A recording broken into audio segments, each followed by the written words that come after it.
Welcome.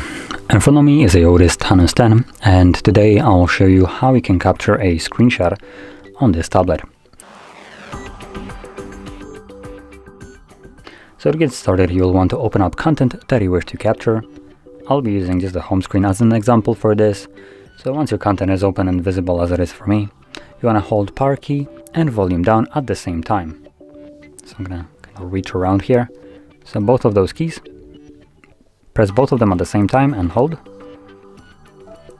You'll have a sound along with this little image that showed up here, and then a pop-up that lets you know that you have just captured your screenshot, or that it has been actually saved. And once you have captured your screenshot, you can open up your Photos application right up here.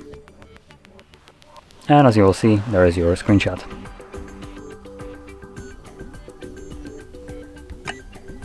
So that's the screenshot. Anyway, if you found this very helpful, don't forget to hit like, subscribe, and thanks for watching.